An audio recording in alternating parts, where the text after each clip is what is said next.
Hi everyone. Today I want to talk about streaming and streaming culture and the streamer that I watch that's in the title, just one streamer that I have watched for the past 9-10 years. And I was actually introduced to Twitch through this streamer. It was around 2016. Dark Souls 3 has come out and the streamer was doing a playthrough of all the franchise run. So he posted a video of Dark Souls playthrough, and it was a very clean thumbnail with clear text. And unfortunately now he has kind of gone. His thumbnails have just taken. I think, in my personal opinion, I mean, all the power to him. I'm still a big fan, but his thumbnails are really like not up to quality according to me. So I saw his thumbnail and I clicked on the video. I watched some gameplay, and it was pretty fun. It was like I was digging the vibe of the guy, and the vibe was that he was. It wasn't about him. It was about the game, right?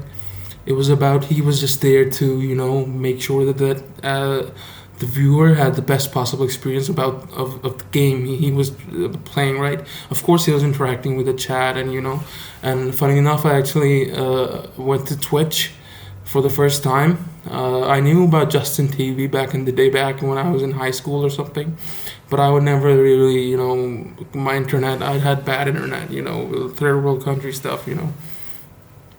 So I went to Twitch. I looked up his channel. I clicked his link and I followed him.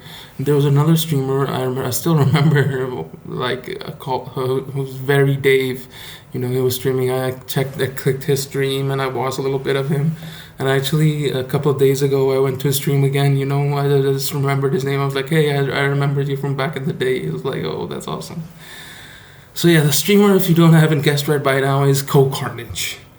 The streamer is Co Carnage. He's one of the top streamers on Twitch. There's no surprise about him.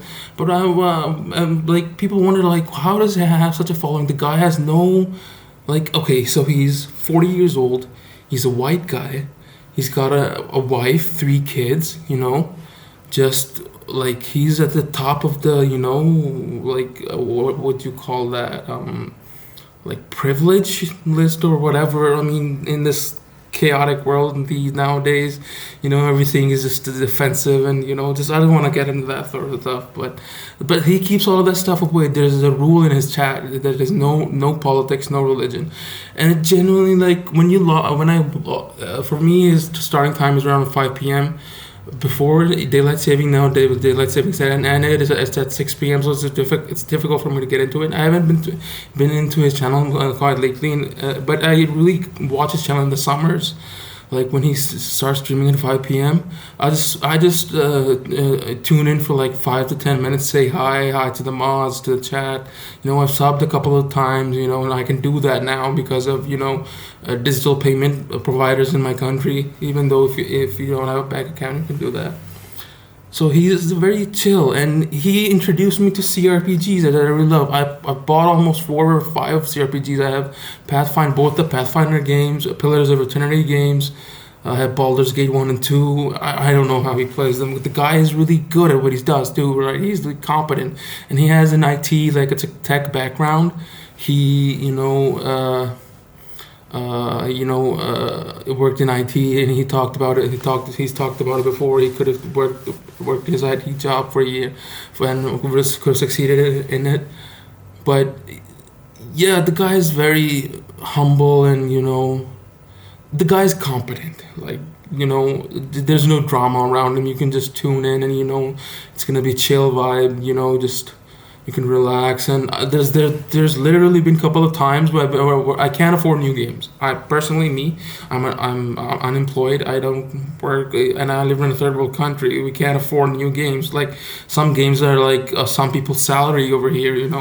You can't just afford games. So for new games that I'm really hyped about, I'll check into the his stream, his release day stream. the day he's checking out the new game, and all. There were a couple of them been really hyped. Where I got myself some pizza, and I ordered some pizza, and I got some shawarma. Like when Baldur's Gate 3 came out, I got into my bike and I got a shawarma, and I ordered a pizza. And Final Fantasy VII Rebirth came out, and I've been following his channel for a long time. So no, I wish him all the best, and he's also does a podcast, Drop Frames with It Me JP and Ezekiel, which is really pretty cool. So yeah, I guess this video has just been of like a fan video, just talking about a famous favorite streamer. And if you have your preferences, you find people like I just for me it's too all over the place. I don't know if it's the UI of Twitch or how the system works, but I just haven't been able to like consistently find another streamer who can I just vibe with. It's good for 1 or 2 days, but then like playing video games for a living, that's okay. That I was gonna say like that's not a real quote unquote job. I wouldn't say that, right? But people are making millions off of it. But it's looked down upon in a way. It is, and you have to understand. You have to accept a part of it.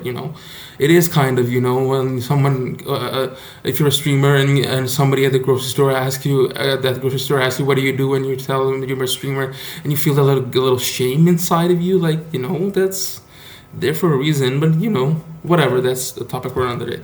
So thank you. Just sharing my thoughts.